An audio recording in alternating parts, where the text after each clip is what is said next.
రోజుకి మండిపోతున్నాయి. ప్రజలు ఉక్కపోతతో అల్లాడిపోతున్నారు. వడదెబ్బ తగలకుండా ఉండేందుకు జాగ్రత్తలు తీసుకోవాలని అనకాపల్లికి చెందిన ప్రముఖ వైద్యులు నారాయణరావు సూచించారు. ఇక అత్యవసరమైతే తప్ప బయటకు రావద్దంటున్న డాక్టర్ నారాయణరావుతో మా ప్రతినిధి రాజు ఫేస్ టు ఫేస్. తాపం రోజు రోజుకి పెరుగుతుంది. ఇప్పటికే రికార్డు స్థాయిలో ఉష్ణోగ్రతలు కూడా నమోదయ్యాయి. ఈ నేపథ్యంలో చిరు వ్యాపారులు, చిన్నారులు, బాలింతలు, గర్భిణీలు, వృద్ధులు ఇలా అన్ని రకాల ప్రజలు కూడా చాలా తీవ్రమైనటువంటి ఇబ్బందులు అయితే ఎదుర్కోవాల్సిన పరిస్థితి ఏర్పడుతుంది. మరోవైపు ఎండతో పాటు ఉక్కపోత కూడా చాలా తీవ్రంగా వేధిస్తున్న పరిస్థితి కనిపిస్తుంది.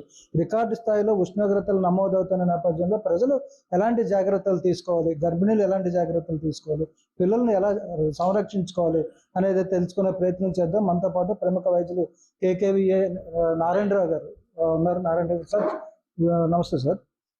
ప్రస్తుతం వాతావరణం చాలా విభిన్నమైనటువంటి వాతావరణాన్ని చూస్తున్నాం. రోజు రోజుకి కూడా ఉష్ణోగ్రతలు పెరుగుతున్నాయి, ఎండల తీవ్రత పెరుగుతుంది, ఉష్ణోగ్రత ఉక్కపోత కూడా చాలా తీవ్రంగా ఉంటుంది. దీనికి ప్రజలు ఎలాంటి జాగ్రత్తలు తీసుకోవాలి, ఈ వేసవిలో అనారోగ్యాల పాలు అవ్వకుండా ఉండాలంటే ఏ జాగ్రత్తలు పాటించాల్సి ఉంటుంది?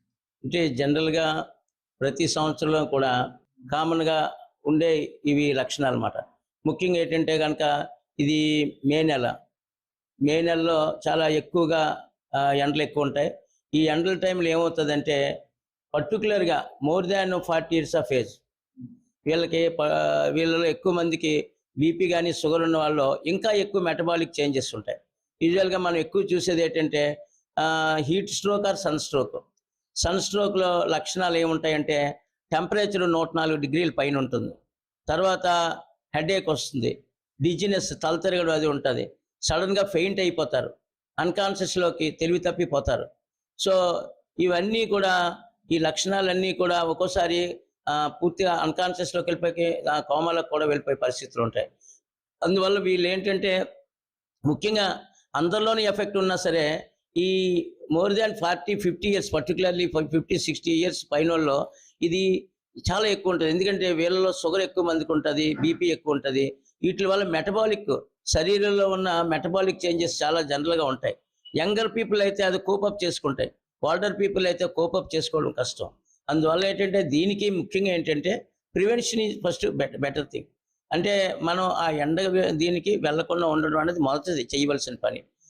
దానికి ఏంటంటే ఉదయం 10:30-11 దాటిన తర్వాత అక్కడికి వెళ్ళకపోవడం, వీటిలో ఎక్స్పోజ్ అవ్వకపోవడం, దాని తర్వాత వచ్చిన తర్వాత కూడా మనం తగు చర్యలు మనం ఏంటంటే వేడి లేకుండా ఉండేది చూసుకోవడం, ఇవన్నీ కూడా చాలా ఇంపార్టెంట్ విషయాలు. సో ఇలాగా మనం జాగ్రత్త పడితే కనుక దీని నుంచి ఒకసారి హీట్ స్ట్రోక్ వచ్చిన తర్వాత మనం దానికి మిగతా అన్ని జాగ్రత్తలు కూడా కూలింగ్ అది చేసి బాడీ టెంపరేచర్ అర్జెంటుగా తగ్గించి, ఎలాగ కోల్డ్ స్పాంజింగ్ అవన్నీ చేసి బాడీ టెంపరేచర్ తగ్గించి మనం చేసిన తర్వాత అవసరమైతే ఐవి ఫ్లూయిడ్స్ బాటిల్స్ ఎక్కించాలా. ముఖ్యంగా ఎలక్ట్రోలైట్స్ ఇంబ్యాలెన్స్ ఉంటాయి మనకి. ఇందులో చెమట ఎక్కువ పడుతుంది కదా, చెమటలు ఏం పోతాయి, ఎలక్ట్రోలైట్స్ పోతాయి. సోడియము, పొటాషియము, క్లోరైడ్, బైకార్బోనేట్ ఇలాంటివన్నీ ఎలక్ట్రోలైట్స్ పోతాయి. సో ఎలక్ట్రోలైట్స్ అన్నది మనం బాటిల్స్ ద్వారా కానీ లేకపోతే కొబ్బరి బొండం వాటి ద్వారా కూడా, కొబ్బరి బొండాలు ముఖ్యంగా పొటాషియం ఎక్కువ ఉంటుంది.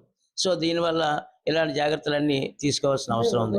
ఇదే పని నుండి బయటకు వెళ్తాం, సన్ స్ట్రోక్ తగిలింది అంటే వడదెబ్బ తగిలింది, ఆటోమేటిక్గా అక్కడ పడిపోతారు.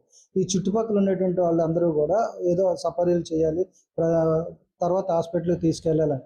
అసలు ఫస్ట్ చేయాల్సింది ఏంటంటే ఒక సన్ స్ట్రోక్ తగిలి ఎవరైనా పడిపోతే ఆ చుట్టుపక్కల ఉన్న వాళ్ళు ఏం చేస్తే ఆ మనిషిని బ్రతికించగలుగుతారు?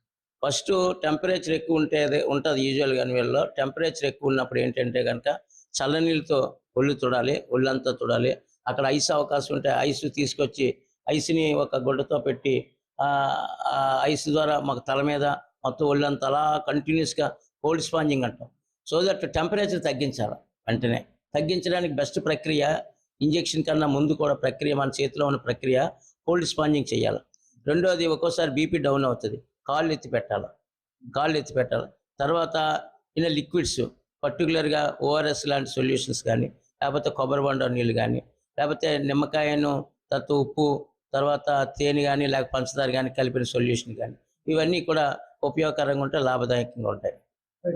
అదే ఏదైతే మొత్తంగా చూసుకుంటే ఏదైతే వాతావరణాల్లో చాలా మార్పులు జరుగుతున్నాయి. ప్రతి ఏడాది కూడా వేసవికాలం వస్తుంది. ఇందులో ఆ కత్తులు కూడా సీజన్లు బట్టి మారుతుంటాయి కాబట్టి ఎక్కువగా మే నెలలో ఎండల తీవ్రత ఎక్కువ. అంటే ఈ ఏడాది గతంతో పోల్చుకుంటే కూడా చాలా తీవ్రమైనటువంటి ఎండల రికార్డులు నమోదైన పరిస్థితి చూస్తాం. ఈ నేపథ్యంలో వృద్ధులు, బాలింతలు, అదేవిధంగా గర్భిణీ స్త్రీలతో పాటు చిన్నపిల్లలు కూడా సంరక్షణ ప్రత్యేకంగా చేయాల్సి ఉంటుంది. అదేవిధంగా బయటకు వచ్చేటువంటి సమయంలో, ఏదైనా అత్యవసర సమయాల్లో బయటకు వచ్చేటువంటి టైంలో కూడా చాలా జాగ్రత్తలు తీసుకోవాలి. వాటర్ బాటిల్, మజ్జిగ, కొబ్బరి నీళ్ళు ఇలాంటి వాటిని ఎప్పుడు కూడా వెంట పెట్టుకోవడం. అదేవిధంగా ఎండ తగలకుండా మాక్సిమం ఎండ తగలకుండానే ఉండడానికి జాగ్రత్తలు తీసుకోవాలి. ఆ సమయ పాలన కూడా పాటించాలని చెప్పి డాక్టర్ నారాయణ